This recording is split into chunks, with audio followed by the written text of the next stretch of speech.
como ya hay varias personas, vamos a comenzar con el curso de cálculo integral.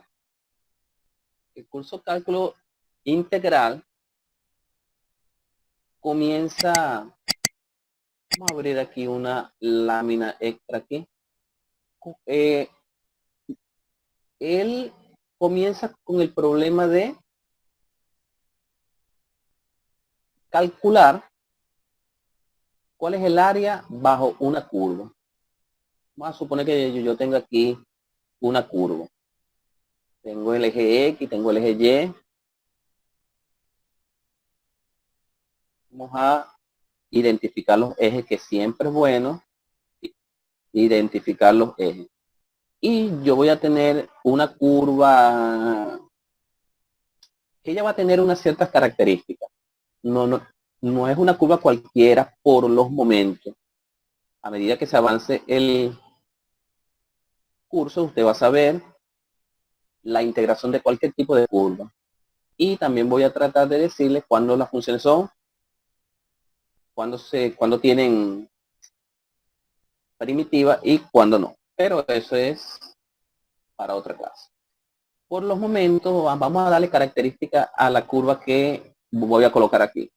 Voy a tener una función que la voy a llamar f y voy a restringir ella a una función que sea continua. F es continua para empezar.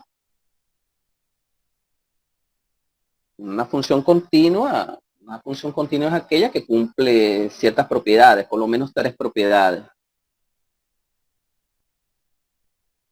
Además que sea continua, cálculo 1 y cálculo integral, diferencia. Bueno, que cálculo 1 pudieras comenzar, cálculo 1 es como un cálculo diferencial integral. Pues. Y cálculo integral solamente te vas a hablar sobre el tema de integrales y sus aplicaciones. Profe, Cálculo una 1, pregunta. ¿sí? Yo estoy en la facultad de Simétrica y damos cálculo uno. O sea, lo que estamos dando ahora es cálculo integral. O sea, me va a servir igual para cálculo uno. Después que veas cálculo 1 comienza con funciones, límites, derivadas y finaliza con integral. O sea, tú estás un poquito, este curso va a ser un poquito mucho más allá de lo que tú vas a ver, pero Sería siempre más es bueno que lo avanzado. vean. Un poquitico más avanzado. Sería como la finalización de cálculo 1. Sí, sí. Gracias, profe. Ok. F es continuo. Además de eso, vamos a definir la función f en que va de R en R. ¿Qué es eso? Que el dominio de la función sea el conjunto de los números reales y que el contradominio de la función sea también el conjunto de los números reales. Pero además de estas dos restricciones que vamos a colocar aquí, vamos a decir que la imagen de la función esté contenida en el conjunto de los números reales positivo unido al cero. ¿Qué quiere decir eso, profe? Que ya usted ya me confundió con eso de dominio contra dominio, imagen. Simplemente lo que coloqué ahí es que la función sea de un solo trazo. Función sea de un solo trazo, así. Además que sea de un solo trazo, que se encuentre por arriba del eje X, por los momentos, por arriba del eje X. Que la imagen de la función cumpla estas características simplifica que la función está por arriba. En otros términos, significa que la imagen de la función sea mayor o igual a cero. No se preocupen por eso que está allí, simplemente son condiciones. Si no las comprenden, yo se las puedo explicar también. Sin embargo, este curso es de cálculo integral y cuestiones sobre funciones ya deberían de saberse. Sin embargo, no, yo me detengo en cualquier instante, momento, y yo se la explico. Eso viene, recuerda que tengo un conjunto de partida y un conjunto de llegada. Tengo una X aquí en el conjunto de partida, se va a una f de X en el conjunto de llegada. Tengo un R aquí, que es la función dominio, y tengo aquí una R, que es el conjunto contra dominio, mediante una función F. Sencillo. No hay nada que saber allí. Todo esto ya lo hemos visto. La función se define de R en R. Ella toma los valores aquí y los lleva para el contradominio en un lugar de este contradominio que se llama imagen. La imagen de la función generalmente puede ser esto. Ya se las voy a... generalmente o casi siempre es un subconjunto de contradominio. Eso parte que está allí, verde, es la imagen de la función. Pero bueno, seguimos. Y lo que queremos hacer aquí en el curso es tratar de calcular el área bajo la curva de una función que tiene esas características, a llamarla f de x igual y, tiene esas características limitadas entre unos valores a y b que pertenecen al conjunto, a este conjunto que es el dominio de la función. Y recuerde que este conjunto que va de aquí hasta aquí se le llama intervalo. Un subconjunto con las características que tenemos allí y que esté, o sea, que sea una parte de la recta real, se le suele llamar intervalo. Entonces tenemos ese intervalo. El objetivo del curso es tratar de calcular esta área que está aquí, bajo la curva. Esa área que está bajo la curva, esa curva es f de x. El intervalo tiene que ser cerrado, porque yo voy a definir la integral de Riemann. Y la integral de Riemann trabaja con intervalos cerrados. Pero la integral de Riemann también se define para intervalos abiertos, pero eso es arena de otro costal, porque existe la integral de Riemann que se define así por ciertas características, pues, de la función. Funciones que, por ejemplo, tienen límites infinitos. Pero bueno, por los momentos vamos a concentrarnos aquí, en lo que tenemos aquí. Tenemos la función f y queremos saber cuál es esta área que está aquí. Eso es el objetivo del cálculo integral, calcular esa área bajo la curva que tiene todas estas características que está aquí. Eso a veces lleva a una idea. La idea principal a lo que lleva eso es ¿qué es el área? Vamos a ver qué es el área. El área. Todo el mundo aquí tiene una noción de lo que es el área. Vamos a ver. Muchas veces sabemos cuál es el área de cierta figura. Porque desde que somos niños y vamos aprendiendo a calcular, siempre nos enseñan cuál es el área de la figura geométrica. Aquí tenemos un rectángulo y un triángulo.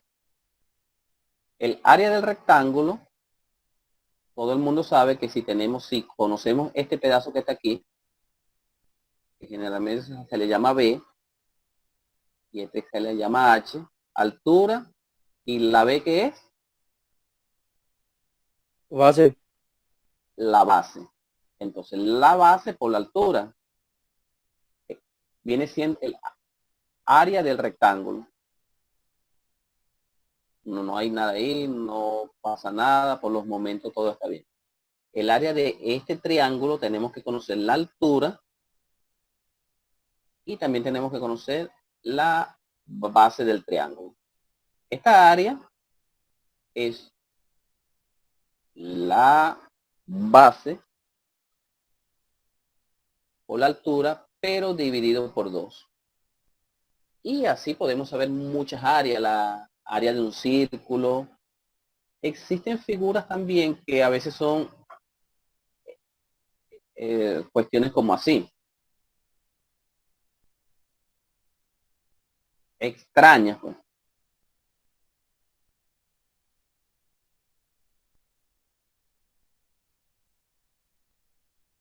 Y aunque no conozcamos cuál es el área de eso, podemos subdividir esa área en varios pedazos. Y fíjate lo que nos sale. Y fíjate lo que se forma. Se forman varios triángulos.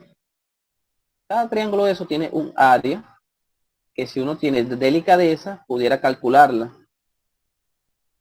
Vamos a llamar esto área 1. Vamos a ponerlo aquí. Área 1, área 2, área 3, área 4. Uno no sabe si uno pudiera calcular todas esas áreas, pero el área simplemente va a ser la suma de todas ellas. El área 1 más el área 2, más el área 3, más el área 4. Podemos tener otro tipo de áreas un poco más complicadas. Suponte que tengo este cuadrado aquí y que dentro del cuadrado tengo un círculo. Vamos a ver qué pasa. Y viene alguien y me dice, ¿cuál es el área que está por aquí adentro? Entre el cuadrado y el círculo. Ya se nos complica, un poco se nos complica. Sin embargo, tampoco es la resta de las áreas. Perfecto. Sí. Sin embargo, tampoco es un poco complicado, pues, porque tú puedes decir el área amarilla, esa que está ahí, vamos a ver, el área amarilla es igual al área del cuadrado y le quito ese círculo que está ahí. Y no pasa nada. Calcularía el área de la región amarilla. Pero cuando se trata de curvas, y quiero que se me escuche bien, cuando, cuando se trata de curvas no es tan fácil. Por ejemplo, tienes una función y tú quieres saber cuál es el área que está debajo de la curva, el área que está debajo de la curva, AB, esta área. Entonces cuando tú intentas meter un rectángulo aquí, o puedes meter esto, entonces siempre queda un pedazo que no puedes calcular. Y ahí es donde se complica. Pero nuestros ancestros nos dejaron algo que se llama el cálculo. Y una de las características del cálculo es que existe un cálculo integral. Y eso es lo que vamos a tratar de descubrir aquí, cómo se calcula este tipo de áreas cuando las curvas no son conocidas como el rectángulo, que puedo separar en triángulo, puedo restar un rectángulo de un cuadrado o cosas así.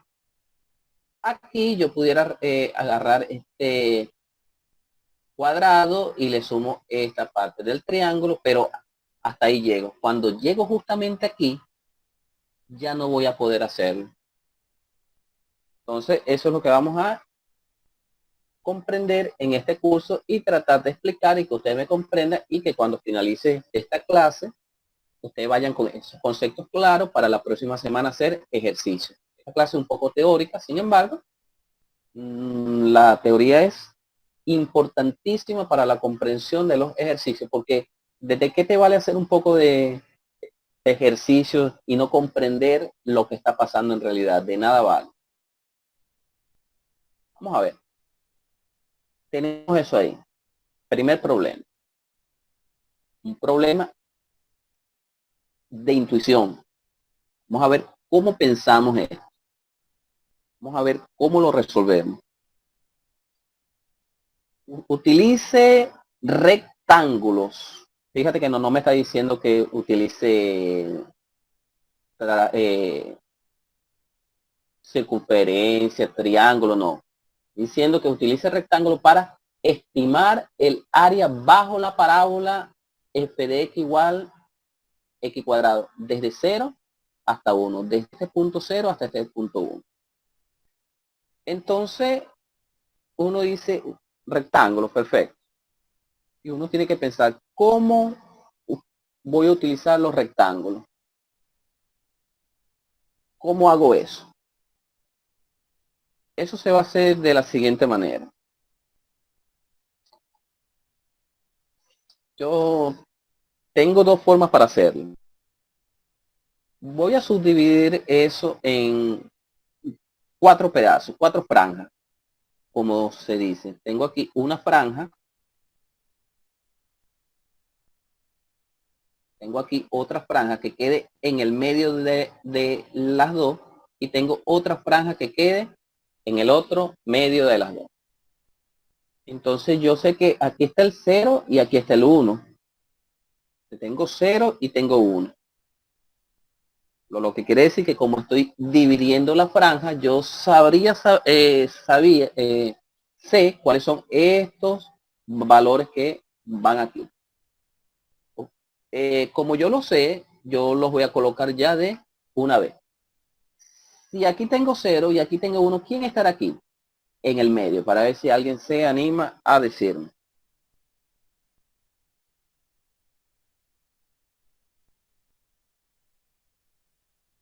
¿Sabrán quién va ahí? Aquí está el 0, un medio, perfecto. Un medio, aquí va un medio. Obviamente, entre 0 y... o sea, tengo 0 y tengo esto, ¿quién se encontrará aquí? Un cuarto, ¿verdad? O 0.5. Perdón, 0.5 está aquí, en el medio. Pero aquí va a estar un cuarto, porque es la mitad de la mitad. Y si aquí está 1, aquí obviamente tiene que ir 3 cuartos. No sé si comprendieron esta partición que hice aquí, porque fue una subdivisión de un intervalo. Si tengo 0 aquí, tengo aquí 1, tengo una cuerda de 1 metro de longitud. Si yo la pico por la mitad, tengo 0, un medio. Mitad aquí, mitad aquí. Pero si a esa mitad yo la divido entre 2, ya no tengo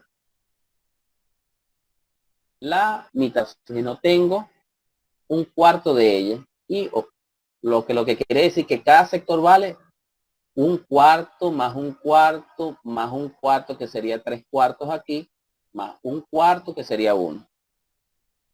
Entonces creo que no es difícil comprender esa subdivisión allí. ¿Por qué yo hago eso? Porque yo voy ahora a pensar cómo voy a estimar la área por medio de rectángulos, porque en realidad lo que yo quiero es esta área que está bajo la curva aquí, toda esta área que está aquí. Pero ¿cómo yo la estimo por medio de rectángulos? Tengo que primero hacer la partición del intervalo y luego ver qué hago. Primero voy a tratar de ver cómo formo los rectángulos. Esos rectángulos por los momentos pueden tener altura f de x que va aquí. Vamos a ver cómo se hace eso. Yo puedo decir, bueno, este primer rectángulo va de aquí hasta aquí. Este segundo rectángulo Yo lo puedo tomar de aquí.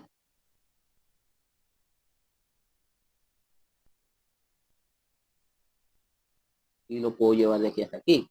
Este tercer rectángulo, yo lo puedo tomar de aquí. Y lo puedo llevar aquí. Y este cuarto rectángulo, lo puedo tomar aquí y lo puedo tomar aquí. ¿Qué fue lo que hice? Yo tomé que las alturas de los rectángulos sean estos puntos que están a la derecha de cada intervalo. ¿Cómo es eso, profesor? Bueno, como yo subdividí ese, el intervalo que va de 0 a 1 en 4 pedazos, vea lo que yo hago. Yo hice esto siguiente. Mi primer intervalo va de 0 a un cuarto, este que está aquí. El segundo va desde un cuarto hasta un medio. El tercero va desde un medio hasta 3/4.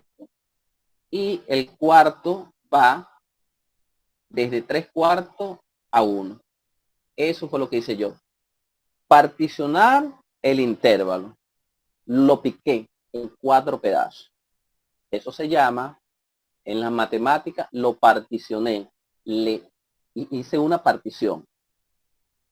Pero yo dije que, bueno, como yo tengo que definir qué es lo que voy a hacer, y yo lo que me están pidiendo es por rectángulos que la estime por medio de rectángulos, yo tengo que definir, yo sé que el rectángulo va así y que tengo aquí una base y que tengo aquí la altura.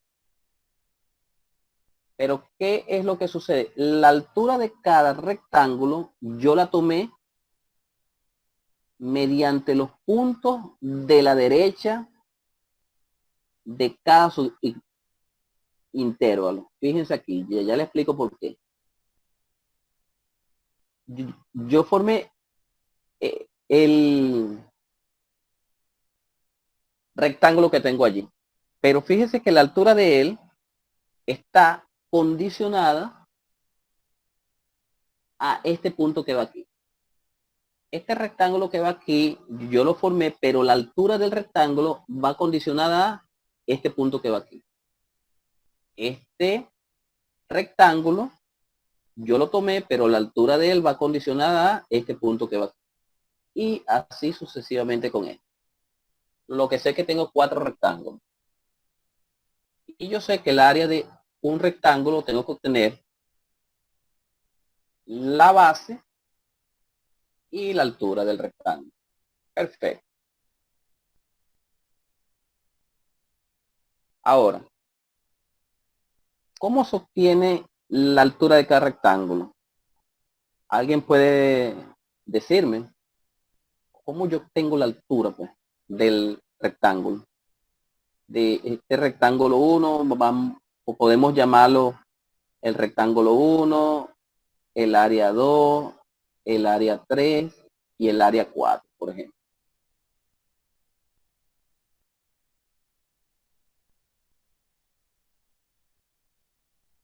Ante todo, tienen que darse cuenta que estamos en presencia. Con la función se llega a cierto intervalo de utilizando la función. Perfecto. Usted tiene que darse cuenta que estamos en presencia, reemplazando en la función el valor máximo de cada intervalo. El valor máximo, bueno, ya lo del valor máximo ya es otra cuestión que te lo voy a explicar dentro de unos momentos, bueno, cuando se vaya finalizando la clase, porque también voy a hablar de eso. El valor máximo no, estamos tomando los puntos derechos de cada intervalo. ¿Te cuenta allí? Casualmente, como es un caso particular donde la función es creciente, coincide con el valor máximo de la función en ese intervalo. Coincide por casualidad, porque estamos en un caso particular. Pero recuerda que las matemáticas no podemos particularizar. Tenemos que hacer un poco más general. Pero la idea principal sí se puede particularizar para que los conceptos queden claros. Y eso es lo que estamos intentando hacer aquí. Bueno, la altura de cada rectángulo de eso me la va a dar el f de x. Por ejemplo, la altura del rectángulo que tengo, del subintervalo que tengo allí, primer subintervalo que le pertenece a la área 1, la altura de él va a estar representada por, vamos a colocarla aquí, f del lado derecho de la función, del punto derecho de la función, evaluada obviamente en la función 1/4 al cuadrado de este subintervalo.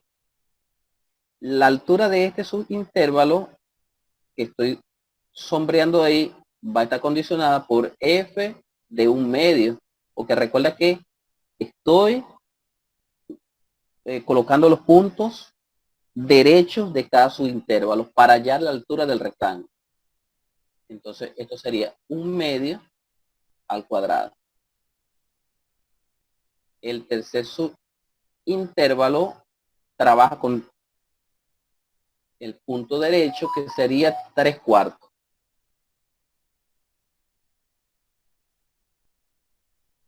Sería 3/4 al cuadrado. Y por último, este último subintervalo trabaja con 1, porque el 1 es el extremo derecho del subintervalo. Sería f de 1 es igual a 1 al cuadrado. Entonces sería natural decir que yo puedo calcular una suma allí que la voy a llamar R4 porque tengo 4 intervalos o áreas, o vamos a llamarlo intervalos. Tengo 4 intervalos y vamos a llamarlo R4, y esa R proviene de la palabra en inglés right, algo así, derecha, ¿no? El que sepa un poquito más de inglés me puede aclarar ahí. Pero sí sé que proviene de ahí porque esos libros son así, traducidos así. Bueno, tengo que sumar el área 1 más el área 2 más el área 3 más el área 4. El área 1 más el área 2 más el área 3 más el área 4. Sin embargo, yo sé que el área es la base o la altura, porque son rectángulos, ¿cierto? Como son rectángulos, yo voy a ir sumando la base, pero fíjate que esta base de cada rectángulo es la misma. Esta es la primera base, esta es la segunda base, esta es la tercera base y esta es la cuarta base. La base son las mismas. ¿Cuánto vale esa base? Vamos a ver quién me contesta.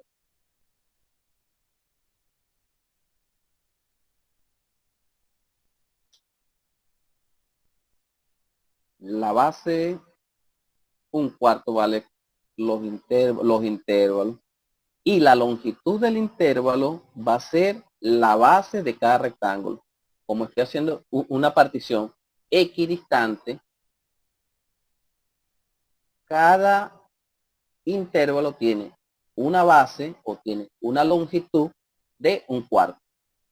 ¿Cómo tú lo sabes? Bueno, si yo quiero saber cuál es la longitud de lo que tengo aquí, agarro 3/4 y le resto 1/2 y eso me va a dar 1/4.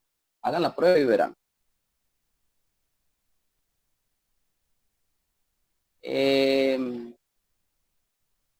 Sabiendo eso, vamos a poner que el área del rectángulo es la base por la altura. Entonces, este primer intervalo tiene una base de 1/4 por la altura, esta primerita que está aquí. 1/4 al cuadrado. Ya llegué, ¿cuál es el área del primer intervalo. El segundo tiene una base de 1/4, porque todos son iguales por la altura de 1/2 al cuadrado. La tercera, 1/4,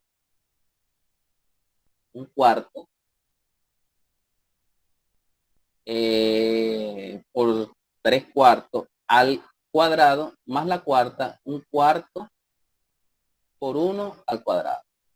Una vez, si usted tiene una calculadora allí, usted va a comprobar que esa suma que está allí da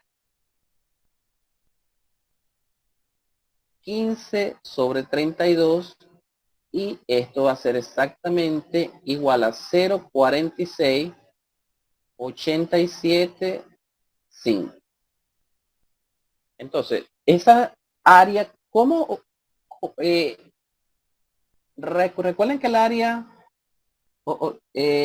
que yo quiero es la que va por debajo aquí.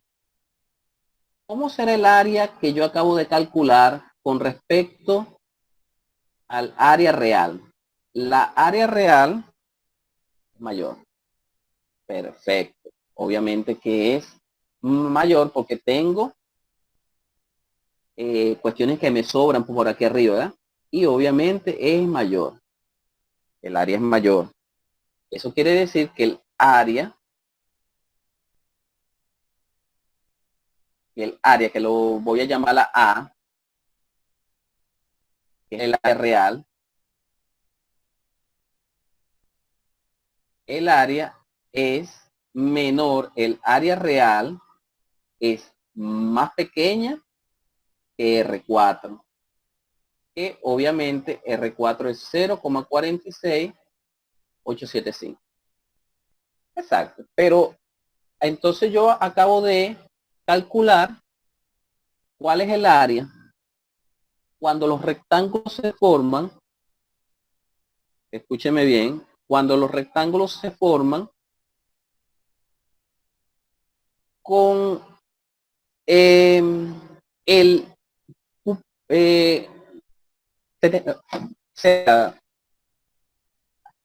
aquí tengo el rectángulo. Los puntos que yo tomé son los puntos extremos de la parte derecha. Entonces yo calculé el área cuando los rectángulos se forman con los puntos extremos derechos. Y me acabo de dar cuenta que para esta situación el área es superior al área real. Pero si alguien viniera y alguien dice, yo quiero calcular, pero que no sea con los puntos derechos de cada intervalo, sino que sea con los puntos izquierdos de cada intervalo. ¿Qué sucede? Vámonos para ese caso ahora. Este resultado, recuérdenlo, porque lo vamos a ver más adelante. Vámonos con el caso que le dije aquí. Entonces tenemos que volver a partir en franjas, en 4 franjas. Esta primera franja lo divide por la mitad y la segunda la va a dividir por la mitad de la mitad, la mitad de la mitad.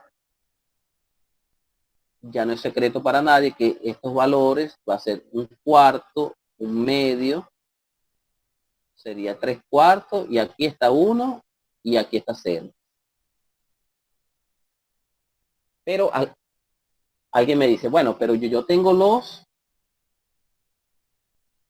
el intervalo 0, 1/4.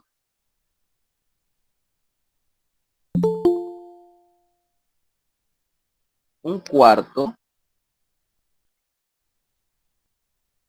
1/2. 1/2 tengo, sí, medio tengo 3/4 y para finalizar tengo 3/4 y 1.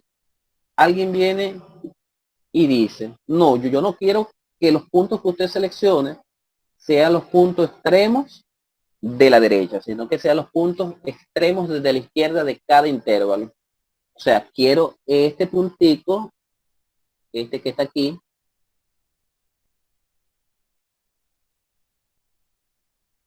este puntico, este que está aquí, los de la izquierda, de este aquí, para que formen los rectángulos de este, es este que está aquí, y por último, este que está aquí es el textual. Y me forman los rectángulos con eso. Alguien dijo eso. Si yo formaría este primer rectángulo, el rectángulo queda en cero, porque no se me forma ningún rectángulo, porque si fuera este punto extremo de derecho, mira cómo se forma. Pero no es el caso. Alguien me dijo, los puntos izquierdos, este no forma rectángulo, ¿eh? Este forma el rectángulo allí, este forma el rectángulo aquí, y este forma el rectángulo aquí.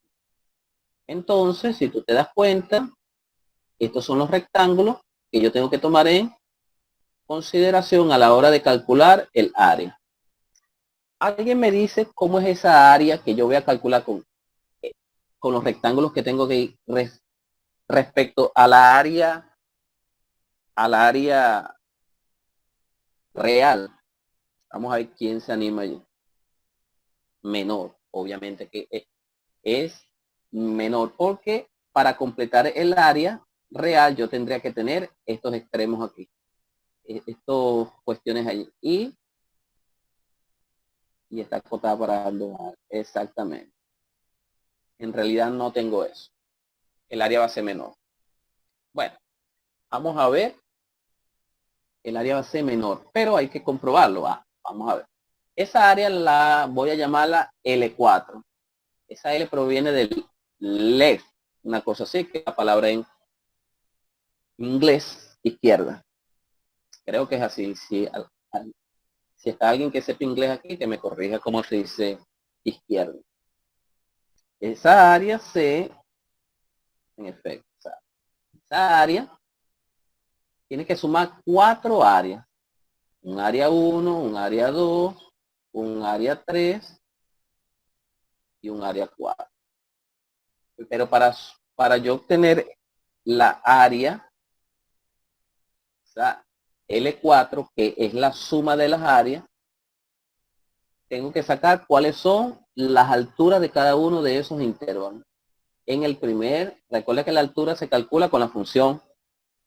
Ese primero lo evalúo en 0, quedaría 0 al cuadrado. Ese segundo quedaría en 1/4. Y al final sería 1/4 al cuadrado, porque recuerde que la función es f de x al cuadrado. Si ella fuera otra, bueno, cambia.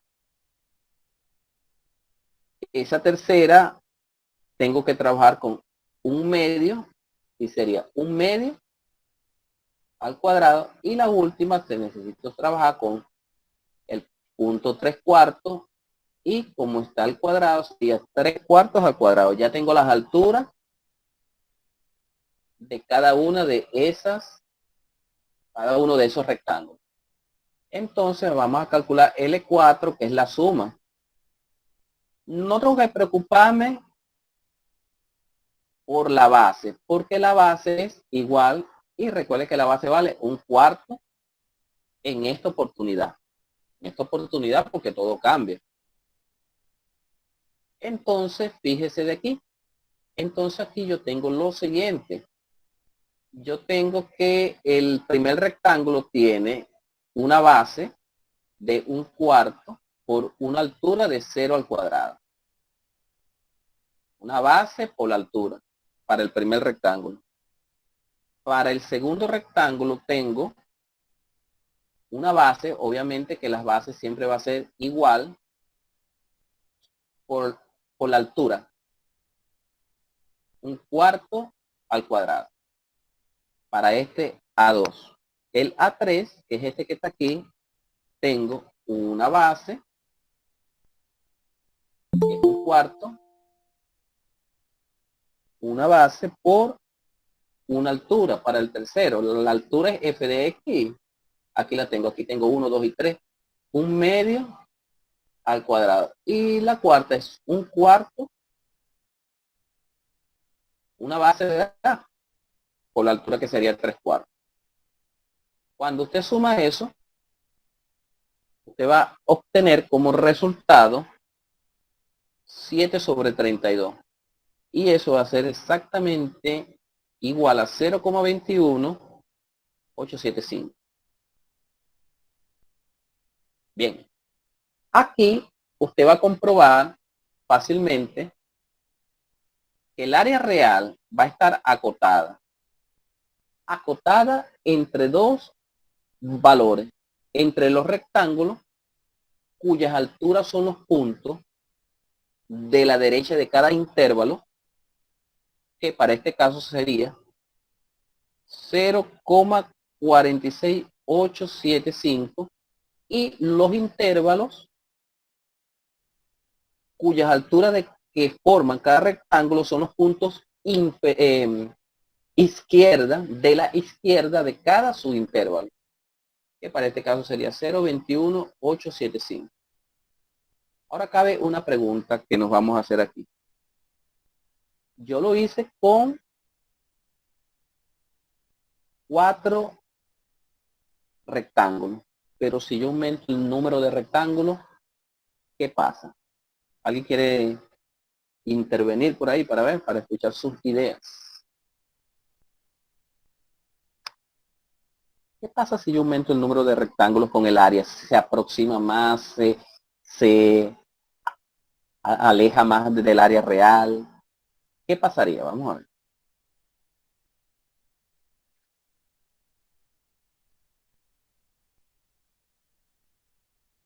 La precisión sería mayor. Perfecto, la precisión. Obviamente, la precisión del área. Vamos a ver qué pasa. Vamos a abrir aquí una lámina antes de mostrarles esa que ya les mostré y nos vamos a ir para el GeoGebra. En el GeoGebra ya yo tengo preparado, esto para no perder tiempo, simplemente ilustrativo. La aproximación es cada vez mejor. Excelente respuesta. Vámonos primero con los triángulos pequeños. Perdón, los triángulos desde la izquierda. Fíjate aquí, estos son los...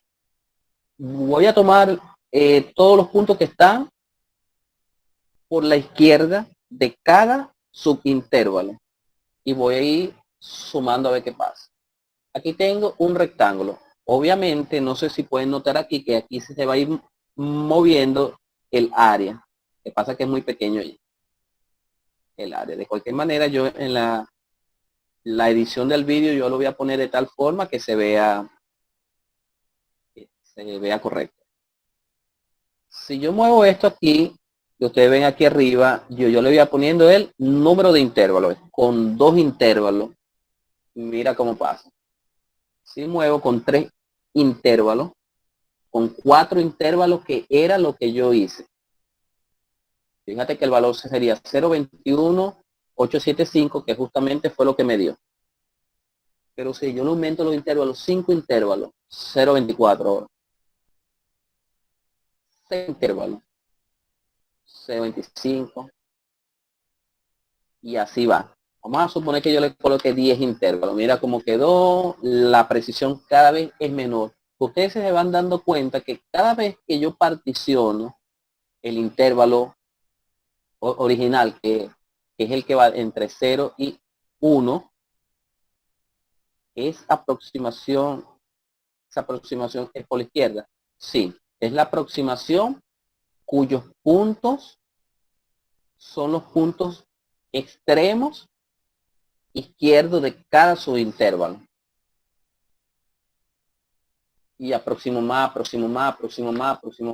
hasta que si yo llego a un 50, vamos a ponerle en 50 a ver qué pasa. Fíjate que aproximo tanto el área que ya lo que sobra por aquí es insignificante lo que está por aquí. Y así voy. Esta es la aproximación por la izquierda. Vamos a ponerle una aproximación de 30 subintervalos.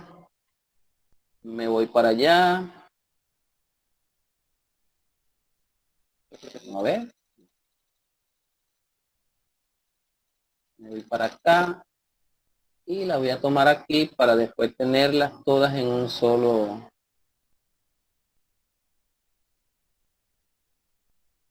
Treinta intervalos por la izquierda.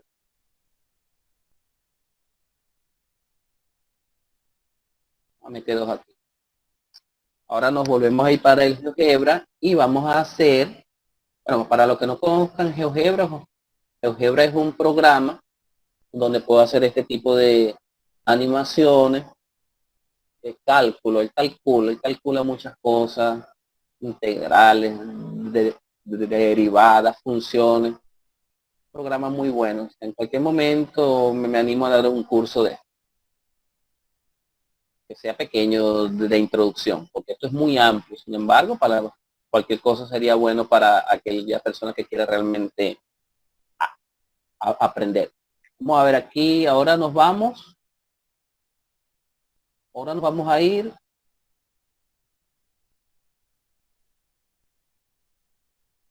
Déjame ver aquí, este es el que tengo que eliminar. Vámonos con los puntos. Los extremos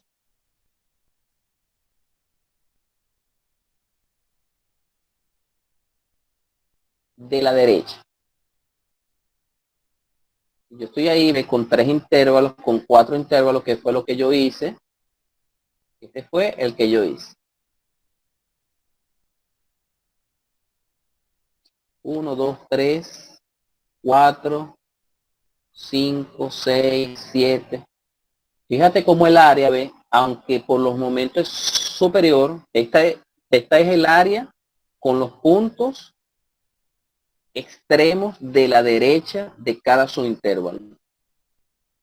Cada vez que yo me aproximo, ella se ve, o sea, incremento el número de intervalos, el área se va a estar volviendo más pequeña y se va como encajando dentro del área real. Vamos a ponerlo 27, 28, 29 con los 30 intervalos que tenía hace rato para compararla con este. Vamos a traernoslas para acá para comparar.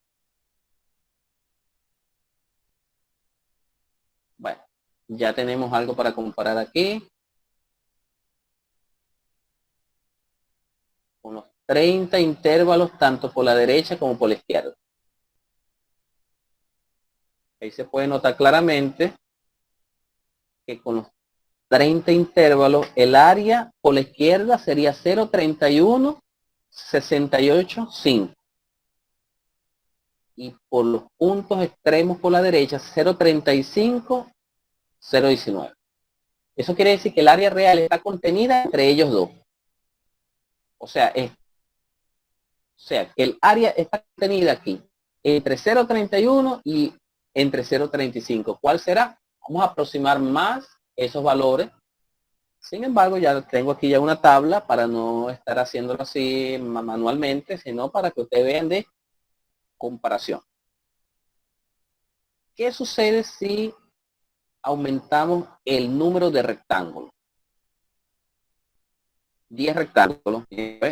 Está entre 0,28 y 0,38. 20 rectángulos, 0,30, 0,35. El que yo hice, 0,30. Tengo 0,31, 0,35. 50, 100, 1000 rectángulos, 0,33, 0,33.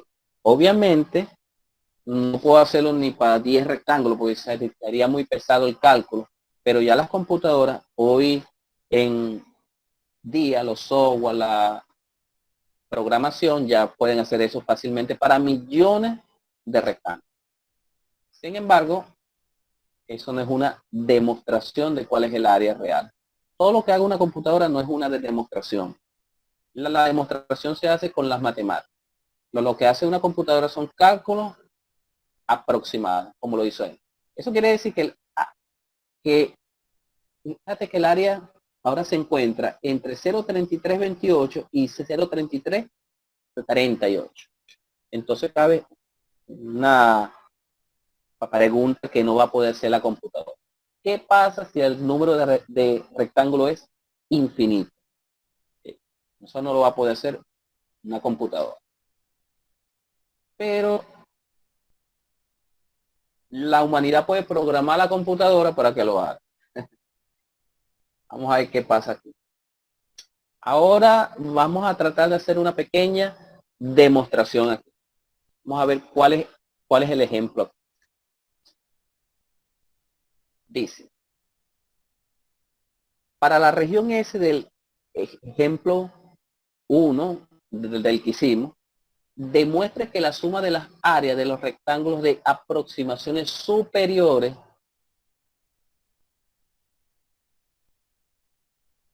tiende a 1/3. Obviamente ya se sospechaba que era porque era 0,3328 cuando tenía 1000 rectángulos y el otro era 0,333338. Y ya se sospechaba que podía ser eso. Sin embargo, ahora lo vamos a demostrar por medio de las matemáticas. Para demostrar eso tenemos que subdividir esto en n rectángulos. Recuerda que cuando estaba R4 era 4 rectángulos. Ahora tenemos n rectángulos. Ahora vamos a ver cómo es eso. Subdivido aquí, la mitad de la mitad, la mitad de la mitad, la mitad de la mitad, la mitad de la mitad y así voy. Sin parar. N rectángulos. Por motivos no lo voy a poder hacer. Vamos a poner unos punticos aquí que simbolizan que esos son los n rectángulos. Otra cosita que puedo hacer aquí es saber la longitud de cada uno de esos rectángulos. Como son n rectángulos y estoy entre 0 y 1, es obvio que la longitud de cada uno de esos rectángulos allí va a ser 1 entre n, porque tengo n rectángulos. Si fueran cada rectángulo, sería 1 entre 4, si fueran 4 rectángulos. Por culpa que aquí hay 1 y aquí hay 0. Si estos números cambian, viene otra explicación, pero que no se sale, es sumamente entendible cómo se va a hacer. Sin embargo, la idea principal aquí que cada subdivisión o cada longitud de cada subintervalo es 1 entre n. 1 entre n. Eso quiere decir que este primer valor va a ser, vamos a ponerlo aquí,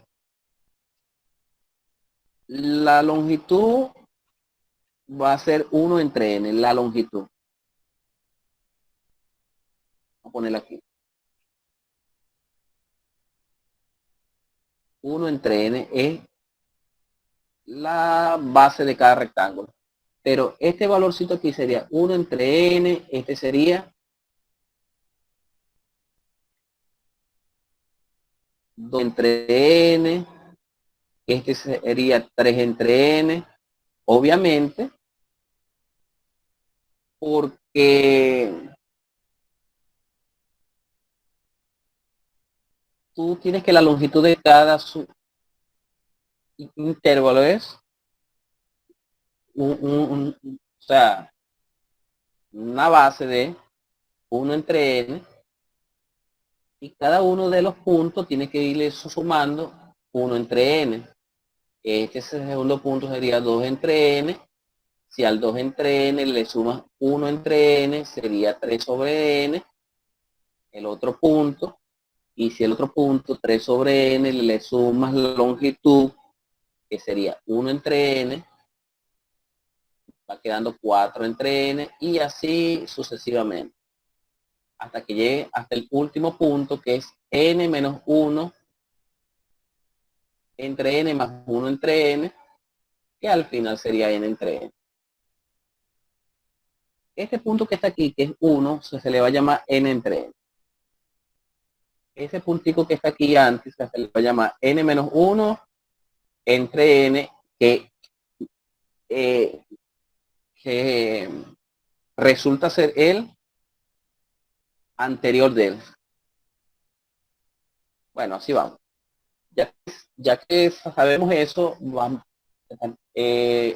nosotros tenemos que descubrir quién es Rn, porque lo que queremos calcular es esto.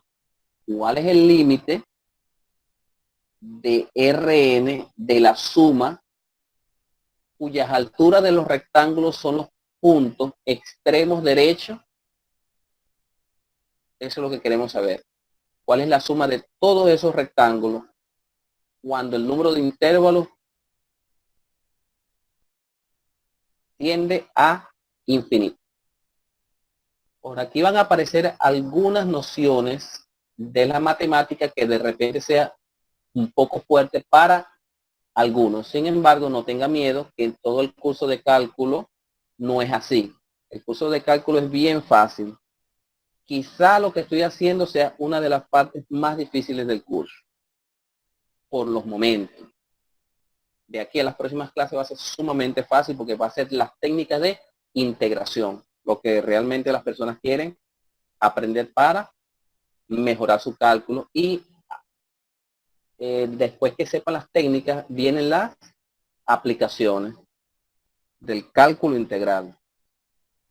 Bueno, queremos saber cuál es el límite de los rectángulos por la derecha cuando n tiende a infinito, y lo que queremos probar que ese límite vale 1/3. Bueno, tenemos que sacar quién es Rn. Rn es la suma de la base por la altura del primer rectángulo, que sería una base que es fija, como ya lo hemos visto en los ejercicios anteriores que hice, por la altura que se calcula con el f de x. Porque recuerda que el ejercicio se encuentra referido al problema 1 que tiene la f de x como x cuadrado. Luego tengo que sacar la base por la altura de quién, del segundo rectángulo, que sería 2 entre n al cuadrado. Luego viene del tercer rectángulo, que es la base por la altura del punto 3, que sería 3 entre n al cuadrado. La evaluación. Y así voy por delante hasta sumar la sumatoria. Vamos a ver, porque todavía por los momentos no conocemos ese símbolo de sumatoria y sería un pecado mostrarle el símbolo de la sumatoria por los momentos aquí, porque muchas personas no tienen noción del símbolo allí. 1 entre n de n entre n, bueno, viene 1 anterior a n, n menos 1 entre n al cuadrado, más el último que es 1 entre n, que es la base o la altura, que el último es n entre n al cuadrado. Una vez que lo tenemos allí, vamos a simplificar esto. ¿Cómo se simplifica? Primero tiene que darse cuenta que ese cuadrado se puede destruir así, ¿ves? 1 al cuadrado entre n al cuadrado. Porque recuerda que si tú tienes dos cantidades, a entre b a la n, esto es a a la n entre b a la n. Perfecto, no pasa nada. Al saber eso, ya lo que estoy haciendo ya es fácil. 1 entre n, aquí viene por 2 a la 2 entre n al cuadrado, más 1 entre n por 3 al cuadrado entre n al cuadrado. Y así voy hasta llegar 1 entre n menos 1 al cuadrado entre n cuadrado, más 1 entre n por n al cuadrado entre n al cuadrado. Bien, una vez que lo tenemos allí, podemos seguir simplificando Y ahora tengo de factor común esto. Si usted multiplica esto por esto, que queda n a la 3. Y todos quedan n a la 3. Ese 1 entre n a la 3 que sale allí, puedo extraerlo de factor común. 1 entre n a la 3. Y vea lo que queda. Aquí queda 1 al cuadrado, 2 al cuadrado, queda 3 al cuadrado, n menos 1 al cuadrado, más n al cuadrado. Aquí, de repente, ustedes en algún momento en su vida se han enfrentado a esta fórmula que viene aquí, que quizá sea lo que desconocemos en este instante. ¿A qué equivale esta fórmula aquí? Esta fórmula es muy conocida en el álgebra elemental. Y la fórmula de sumar el cuadrado de los números enteros positivos, es bien conocida desde la época de no sé quién, pero es bien conocida. Una época bien lejana. Esto se puede demostrar por medio de una conjetura, y después que haga la conjetura, demuestra por medio de una técnica de demostración matemática que se llama la inducción matemática. Uno puede llegar a la conjetura, entonces n más 1, 2n más 1 entre 6. Si usted no sabe qué es esto, si usted no sabe qué es eso, no se preocupe por los momentos, porque así como hay la suma de los cuadrados de los números naturales, existe la suma de los cuadrados de los números cúbicos. Ya hay fórmulas para eso, de las cuales tenemos que saber o investigarlas, y las vamos a encontrar. No es necesario que se las sepan así, porque es bien difícil que alguien se la sepa así de una sola. Si te preparas para el examen, la vas a tener que conocer y la vas a tener que usar. O sea, todo esto es un patrón que ya está resuelto. Un patrón, y uno lo que agarra es ese resultado que está aquí como verdadero y lo coloca en el resultado de uno que está allí. No se preocupe si usted no la conocía. Rn, ese patrón que sale de allí, simplemente lo reemplaza.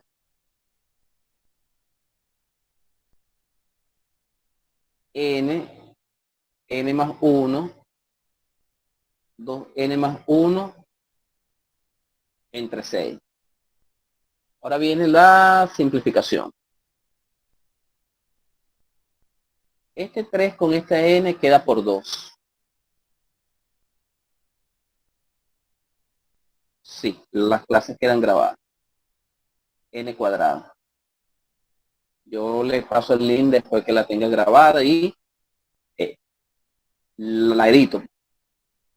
N más 1, 2n más 1 entre 6.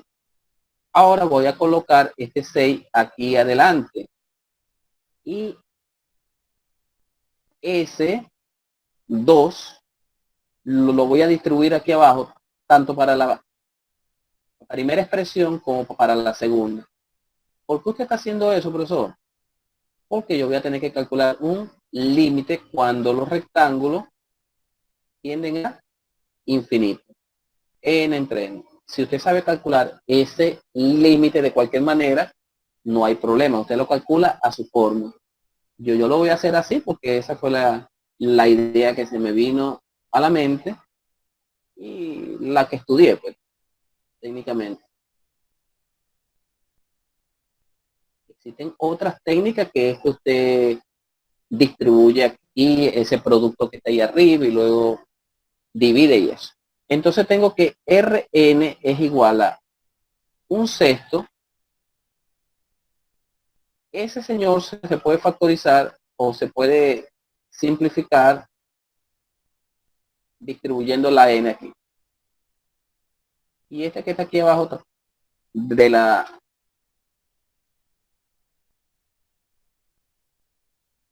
misma forma, quedando 1 más 1 entre n. Y aquí quedando 2 más 1 entre n. Bien, una vez que lo tenemos aquí, simplemente traemos las cosas simplificadas para acá, que sería 1 entre n. Aquí quedaría 2 más 1 entre n. Y lo que nos queda es aplicar el límite. Recuerda que lo que queremos es resolver esta expresión aquí para mostrar que es un tercio. Vamos a hacer un poco de espacio para acá. Entonces podemos decir aquí, ahora calculamos R de n es igual a, bueno, R de n. El límite de R de n, cuando tiende a infinito, es igual a un tercio. Aunque en realidad lo que tenemos que calcular es el límite de R de n cuando n tiende a infinito para que pase. Aplicamos límite a ambos miembros de la expresión que tengo aquí, obviamente. Ambos miembros aplicamos el límite. Un sexto de 1 más 1 entre n, de 2 más 1 entre n. Y bueno, ustedes tienen que conocer que el límite, cuando n tiende a infinito de 1 entre n, ¿cuánto será? ¿Alguien me dice?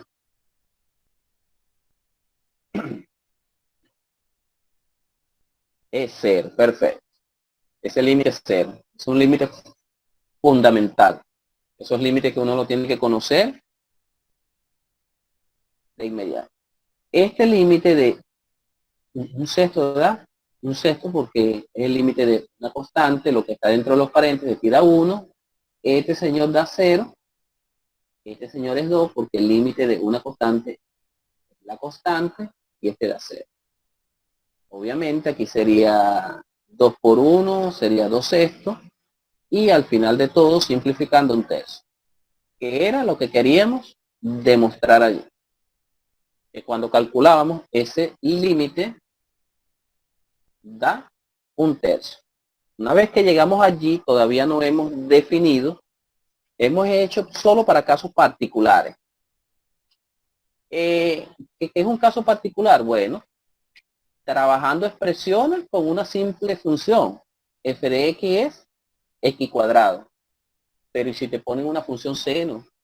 Si te ponen una función coseno, si te ponen algo desconocido allí? En las matemáticas, como le hablé, no podemos, te digo, particularizar casos. Siempre tenemos que pensar en casos generales. Y eso es lo que vamos a hacer ahorita. Área para funciones generales. Tenemos las funciones con las características de hace rato. Esa característica de cuando comencé era una función f continua. Además de la continuidad, le estábamos exigiendo que la función estuviera definida en un intervalo de R a R y que la imagen de la función f perteneciera al conjunto de los números reales positivos unidos al cero, que son las características que tengo presente allí. Porque por los momentos no queremos funciones que estén por debajo del eje X, porque como es el concepto primario que tienen que aprender, es de suma importancia que lo comprendan así. Luego que lo comprendes así, vas a tener una mejor perspectiva de la interpretación de las áreas debajo del eje X y sobre el eje X. para mostrarles un poco, cuando la función está debajo del eje X, vamos a suponer que aquí están los X y tiene una función así, este pedazo de área por aquí es negativo y los que van sobre el eje X son positivos. Positivo. Y aquí, o, dígame.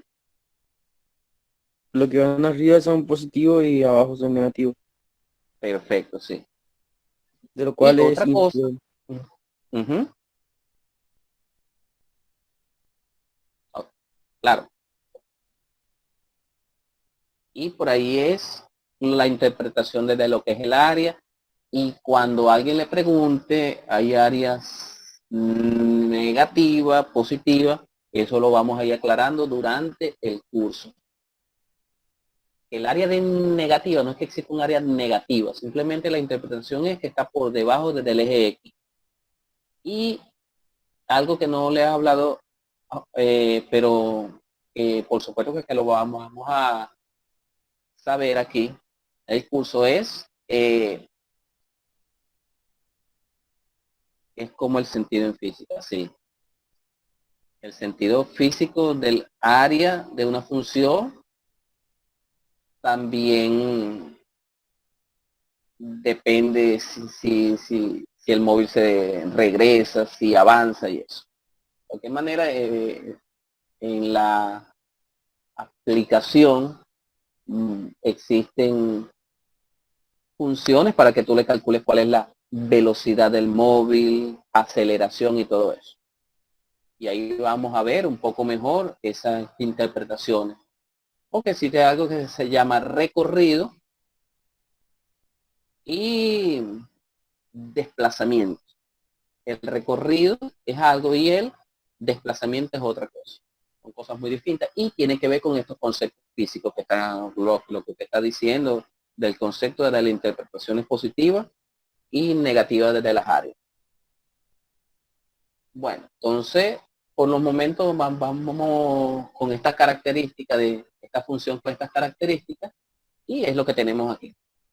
Entonces, ¿qué es esto del área de funciones más generales? Bueno, es hacer lo mismo que hicimos con la función f de y cuadrado, simplemente que lo vamos a hacer con una función cualquiera.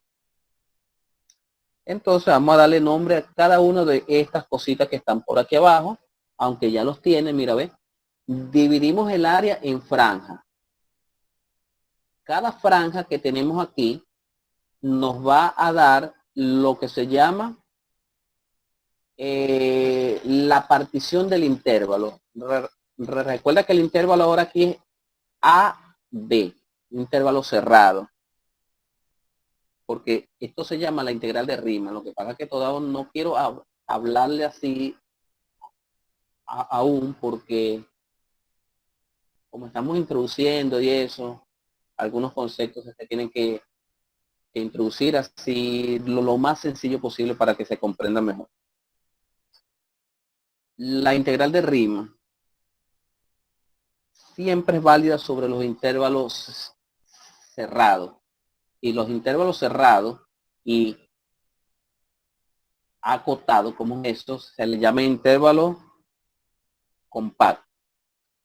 Entonces los intervalos, ya se trata un poco más de la topología de la red. Sin embargo, aquí vamos a llamar intervalo cerrado. La integral de Riemann se define sobre los intervalos cerrados. Ahora, ¿cómo tú sacas la longitud de un intervalo? La longitud de un intervalo simplemente se saca con la resta del extremo superior menos el inferior. AB, la longitud es B menos A. Eso es el ancho del intervalo. Ancho del intervalo. De todo el intervalo, del que va de aquí hasta aquí.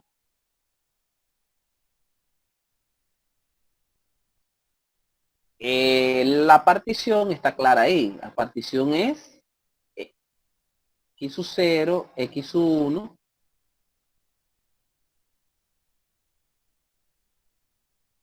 x1, x2, x2, x3, y así va por adelante, así va por delante, y el final sería x sub n menos 1, x sub n. Estoy dividiendo todo el intervalo en n partes, n intervalos, subintervalo, perdón. Todo esto lo estoy dividiendo en n partes. Una vez que yo lo tenga dividido así, ¿verdad? Obviamente aquí, el que tengo aquí es A, que es el inicial, y este final es B. Una vez que lo tenga allí,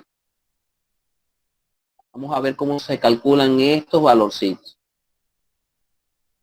Cada uno de ellos. ¿Cómo se puede calcular ellos? Este primero es X1, este que está aquí. Ese X1 se tiene que calcular a más una vez el delta X. Pero ¿quién es el delta X? Este señor que va aquí es lo que yo voy a llamar delta X. Que como ya nosotros venimos viendo, él es fijo para cada subintervalo. Pero el C delta X es sencillo de calcular. Vamos a colocarlo aquí. Delta X es el ancho desde el intervalo, que es B menos A entre N. Así se calcula el delta X. Porque él es quien particiona en N partes el intervalo total de A hasta B. Y lo transforma en una partición con N subintervalos. Una vez que sepamos quién es el delta X, ese es el primero. Este es el segundo. Este que está aquí, que no se ve, X2,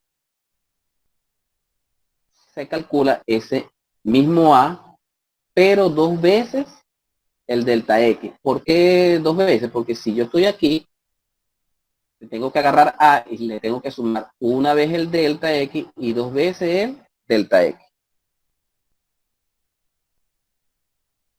Ese tercero se calcula con A, pero más tres veces el delta X. Y así voy hasta el final.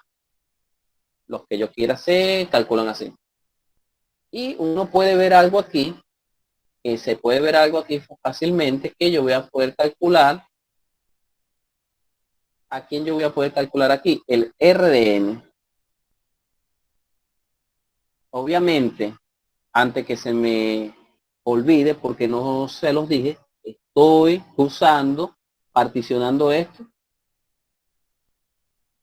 con los puntos derechos de cada intervalo.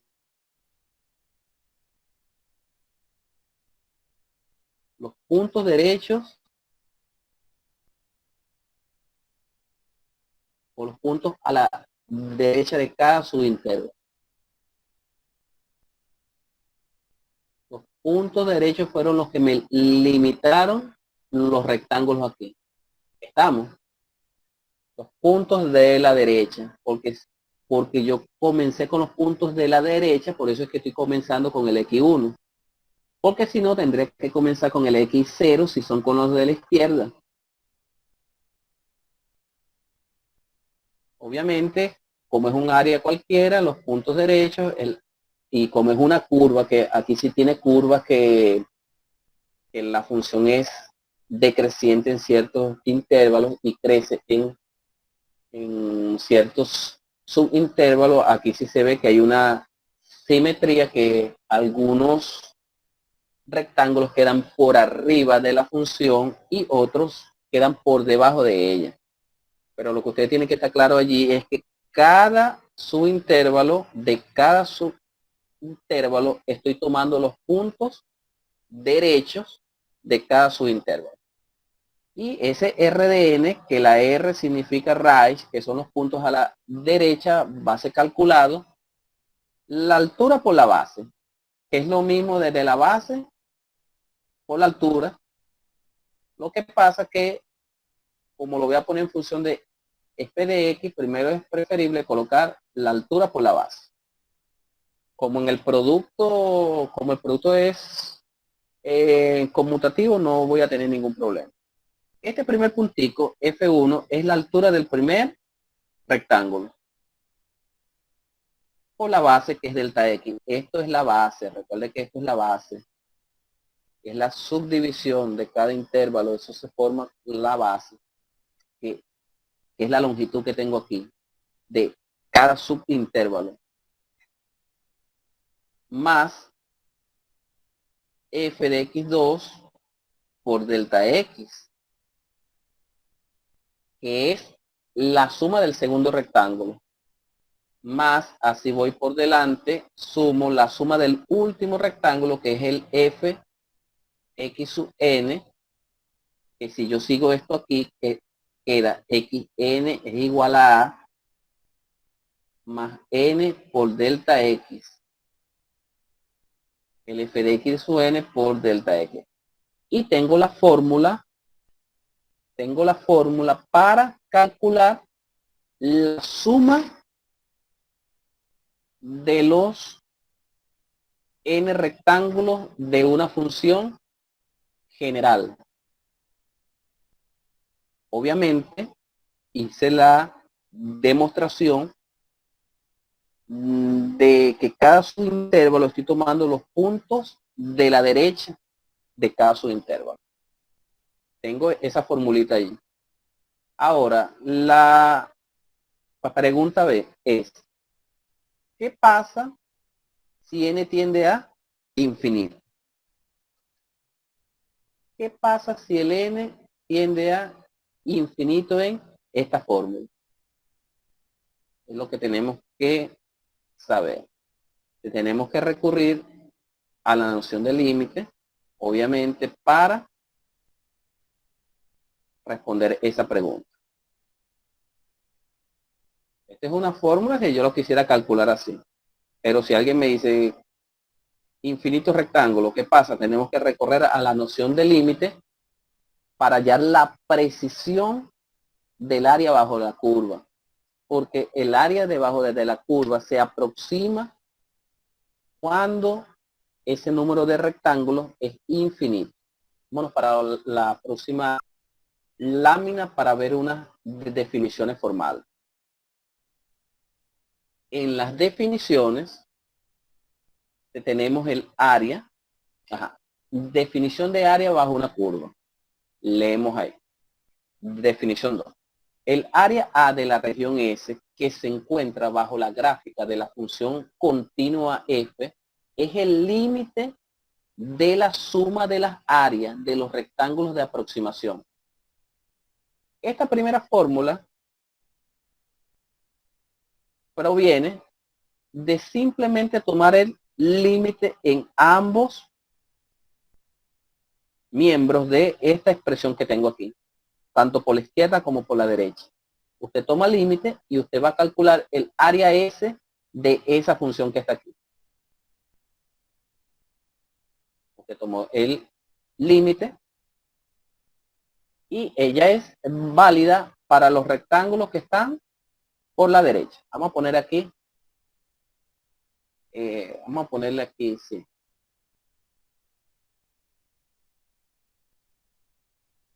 Vamos a poner RD. RD son los rectángulos por la derecha. También, como hice esta demostración, que tomé ese límite desde la fórmula que tengo aquí, simplemente usted coloca límite aquí, límite aquí. Obviamente,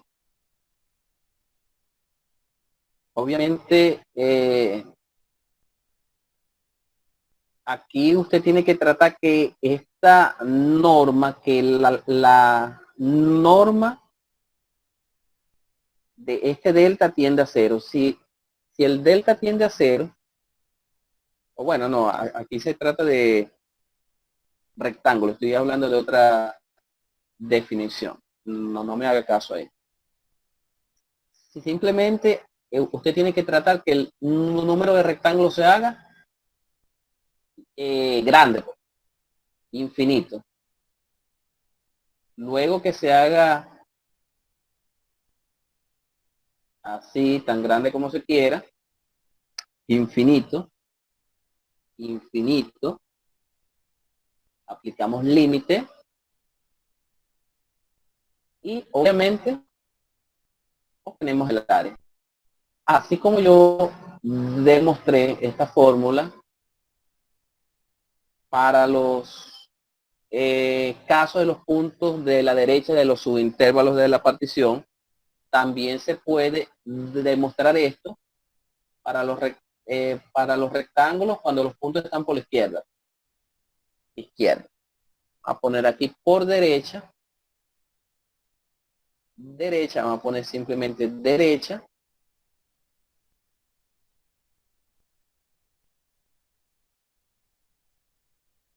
Derecha y aquí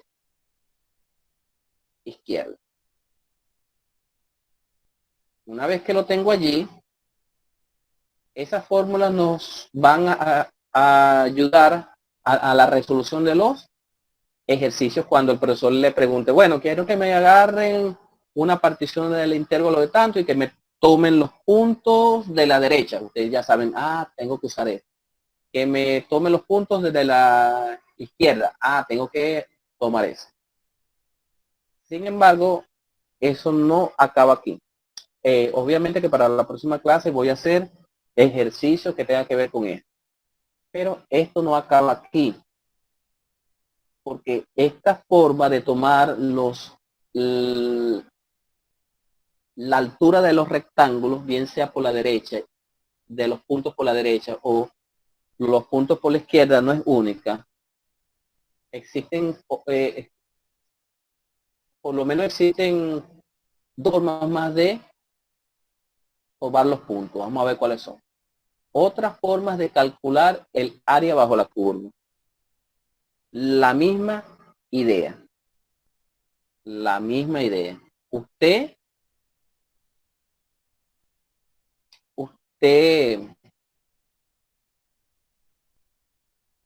viene y usted subdivide en tantos subintervalos como usted quiera.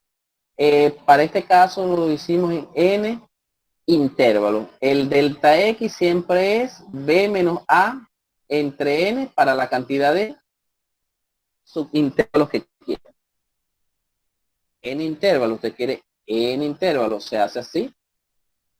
Lo que pasa es que yo le enseñé, y es lo normal que yo les enseñé, que se toman los puntos de la derecha y los puntos de la izquierda según sea el caso. Pero eso no es la condicionante para definir el área bajo una curva. Usted puede tomar también los puntos en cualquier parte. Aquí lo puedo tomar también. X1 asterisco. En cualquier parte de la expresión que usted tiene allí. Por lo menos aquí tomaron allí. Como que no tuviera ningún sentido el punto. Aquí tampoco tiene sentido. Los toman en donde quiera, con la condición que esté dentro del intervalo que estén tratando. Por ejemplo, si estás entre A y X1, usted toma el X1 entre A y 1, donde usted quiera. Esa es otra forma de construir esa suma.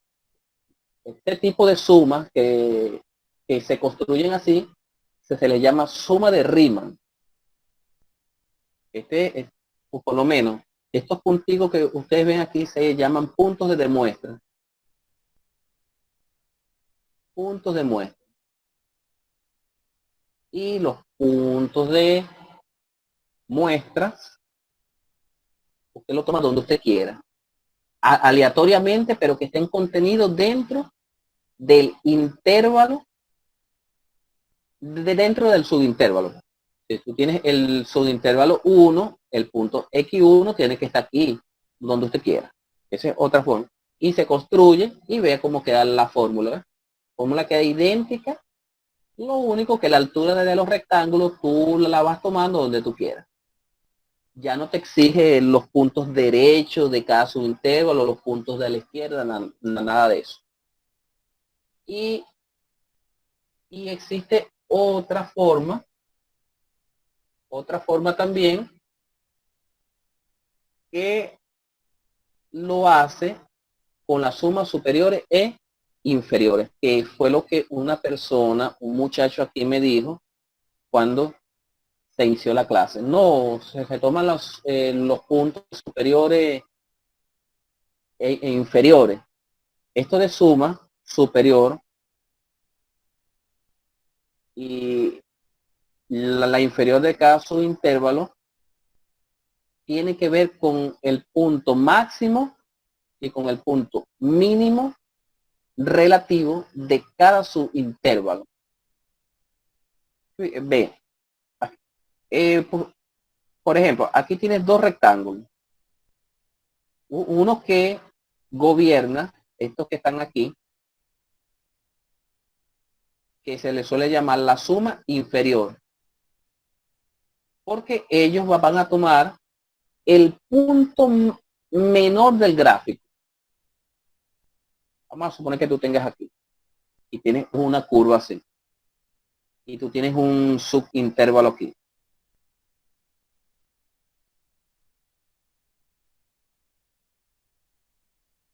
Y tienes otra. Si tú quieres construir este gráfico aquí, tú tienes que buscar cuál es el punto más bajo si quieres hacer la suma inferior. El punto más bajo, que para este caso sería este, y aquí sería este.